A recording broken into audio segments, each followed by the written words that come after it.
Hello बच्चों, ये question आपका एग्जाम्पल नंबर 1.4 है। देखो यहाँ पे हमें ये तीन फिगर दे रखे हैं। एक फिगर ये है ए फिगर, एक दूसरा वाला फिगर ये है बी, और ये तीसरा फिगर ये है सी। इन्हीं के अकॉर्डिंग हमें आंसर बताना है, ठीक है। देखो यहाँ पे पहला फिगर, देखो यहाँ पे क्या है, ये एक मेटलिक स्फीयर है। इसमें देखो पॉजिटिव बना रखा है, इसका मतलब ये पॉजिटिवली चार्ज्ड मेटलिक स्फीयर है, जो कि ए मेटलिक स्फीयर है, ठीक है। और एक दूसरा बी मेटलिक स्फीयर है। तो ये दोनों के दोनों पॉजिटिवली चार्ज्ड है।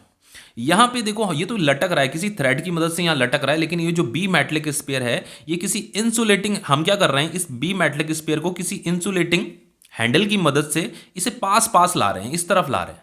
तो जैसे ही इनमें 10 सेंटीमीटर का सेपरेशन रह जाता है, तो हमें यह बताना है कि ये दोनों के दोनों एक दूसरे पे कितना फोर्स लगा रहे हैं। ये भी पॉजिटिव है, ये भी पॉजिटिव है, दोनों चार्ज्ड हैं, दोनों चार्ज्ड मेटलिक स्फीयर हैं, ठीक है। तो दोनों पॉजिटिव पॉजिटिव एक दूसरे पे को क्या करेंगे, रैपल करेंगे, तो वही हमें फोर्स बताना है। तो जो फोर्स होगा वो कितना होगा, magnitude of electrostatic force on each is given by, ये दोनों के दोनों एक दूसरे पे जो इलेक्ट्रोस्टैटिक फोर्स लगा रहे होंगे वो कितना होगा, देखो वो रेपल्सिव होगा, ठीक है। इस तरीके से ऐसा रेपल्सिव होगा। तो मैंने उसे नाम दे दिया एफ। तो एफ इजिकल टू कितना होगा, ये देखो इसमें 4 प्लस दे रखे हैं, तो इस चार्ज को मैंने क्यू नाम दे दिया। यहाँ 2 प्लस दे रखे हैं, तो इसे मैंने क्यू डैश नाम दे दिया। तो जो फोर्स होगा वो होगा 1/4 pi epsilon naught Q into Q dash divided bye इनमें आपस में जो सेपरेशन है वो कितना, 10 सेंटीमीटर। तो चलो मैंने यहाँ पे 10 सेंटीमीटर को आर इजिकल टू 10 सेंटीमीटर मान लिया, ठीक है। डिवाइडेड बाय क्या हो जाएगा, आर स्क्वायर हो जाएगा। तो ये दोनों के दोनों एक दूसरे पे इतना फोर्स लगाएंगे, ठीक है। आर का वैल्यू कितना है, 10 है, समझ रहे हो ना। तो इतना ये दोनों के दोनों एक दूसरे पे फोर्स लगाएंगे। अब देखो दूसरा यहाँ पे नेक्स्ट फिगर में क्या कह रहा है, देखो यहाँ पे देखो ये जो ए मेटलिक स्फीयर था, यहाँ पे पहले इसमें 4 प्लस दिखा रखे थे। अब ये जो ए मेटलिक स्फीयर है, अब इसमें 2 ही प्लस दिखा रखे हैं। अब यहाँ पे ये जो बी मेटलिक स्फीयर था, इसमें 2 प्लस थे, अब यहाँ पे देखो इसमें एक ही प्लस रह गया। तो हमने क्या किया, एक दूसरा मेटलिक स्फीयर यहाँ पे इसे टच करवाया है।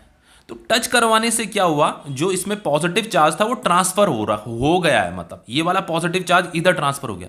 लेकिन यहाँ पे इंटरेस्टिंग चीज ये है, इसी को हमें क्या करना है, यहाँ पे एक्सप्लेन करना है, स्पीकर को एक्सप्लेन करना है हमें। यहाँ पे देखो जितना पॉजिटिव चार्ज इसमें है ना, उतना ही पॉजिटिव चार्ज इसमें भी है। इसमें भी 2 प्लस दिखा रहेगा, इसमें भी 2 प्लस दिखा रहेगा, इसमें भी 1 प्लस है, इसमें भी 1 प्लस है। तो ये जो मैटलिक स्फीयर ए था ना, पहले ये जो मैटलिक स्फीयर था इसमें 4 प्लस थे पहले। तो ये जो 4 प्लस थे ना, ये इक्वली क्या हो गए, यहाँ पे शेयर हो गए। तो ये इक्वली शेयर क्यों हुए, देखो इक्वली शेयर कब होते हैं, जब दोनों के दोनों आइडेंटिकल मैटलिक स्फीयर हों, दोनों के दोनों आइडेंटिकल हो। देखो यहाँ पे फिगर में दोनों के दोनों आइडेंटिकल साइज के दिखाई दे रहे हैं, समझ में आ रहा है। और दोनों के दोनों सेम मटेरियल के भी होने चाहिए, उसी को आइडेंटिकल बोलेंगे। दोनों सेम मटेरियल के भी होने चाहिए, सेम साइज के भी होने चाहिए।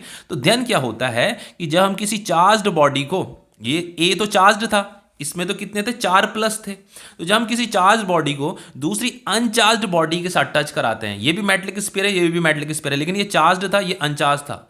तो देन जैसे ही दोनों को टच कराएंगे ना, तो दोनों के दोनों जो है, एक दोनों के दोनों सिंगल, एक दूसरे को सिंगल, मतलब ये दोनों के दोनों सिंगल बॉडी की तरह ट्रीट करने लग जाते हैं। तो जब ये दोनों के दोनों सिंगल बॉडी की तरह ट्रीट करने लग जाएंगे, तो ये क्या करेंगे, इनमें जो चार्ज था वो इक्वली शेयर हो जाता है, ठीक है। तो देखो इसका आंसर क्या है, पहले मैं आंसर लिख देता हूं, फिर दोबारा समझाऊंगा क्या मैं कह रहा हूं। देखो ये इसका आंसर है। यहां पे देखो जो मेटलिक स्फीयर ए था ना, इसमें 4 प्लस थे, 4 प्लस थे। अब यहां पे देखो जैसे हमने दूसरा मेटलिक स्फीयर यहां पे टच कराया, तो अब इसमें भी 2 रहेगा, इसमें भी 2 रहेगा। तो ऐसा क्यों हुआ, कैसे हुआ, यही हमें बताना है। तो ऐसा सिर्फ तब होता है जब हम किसी दूसरे आइडेंटिकल मेटलिक स्फीयर को टच कराते हैं, और वो जो आइडेंटिकल मेटलिक स्फीयर है ना, जिसे हमने टच कराया है, वो अनचार्ज्ड होना चाहिए, बस शर्त यही है। देखो क्या लिखा है, when an identical but uncharged sphere C, ये आइडेंटिकल का मतलब है सेम साइज का होना चाहिए, जो इसका साइज है वो इसका साइज होना चाहिए, और सेम मटेरियल के भी होने चाहिए, और अनचार्ज्ड होने चाहिए।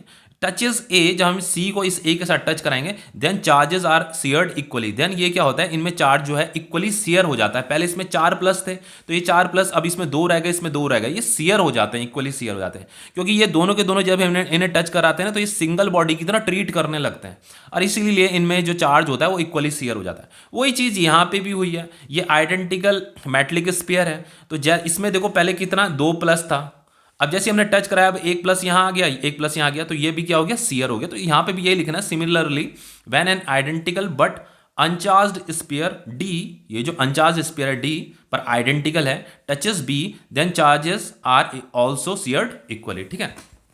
अब देखो इसके बाद क्या हुआ, हमने क्या किया यहाँ पे इस फिगर में क्या हुआ कि ये जो सी मेटलिक स्फीयर है, ये जो सी मेटलिक स्फीयर है, इसे अब रिमूव कर दिया हमने।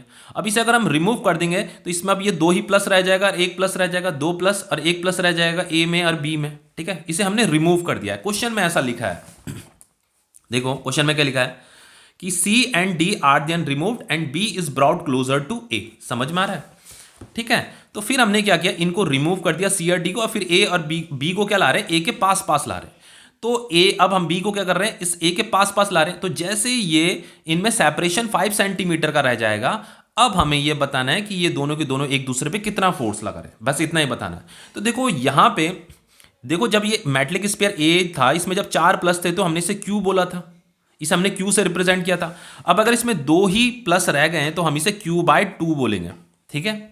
अब जैसे इसमें दो प्लस थे, किसमें, ये बी मैट्रिक स्फीयर में दो प्लस थे, तो अब इस बी मैट्रिक स्फीयर में अगर एक ही प्लस रह जाएगा तो हम इसे क्यू डैश बाय 2 बोलेंगे, ठीक है। ये क्यू डैश था ना, तो अब हम इसे क्यू डैश बाय 2 बोल रहे हैं। अब देखो ये जो 10 सेंटीमीटर था, 10 सेंटीमीटर को हम आर से रिप्रेजेंट कर रहे थे, तो 10 का हाफ क्या हो जाएगा 5, तो 5 को हम आर बाय 2 बोलेंगे। तो यहाँ पे ये 5 सेंटीमीटर, तो 5 सेंटीमीटर मतलब इन दोनों के बीच का इनका जो सेपरेशन है उसे हम आर बाय 2 बोलेंगे।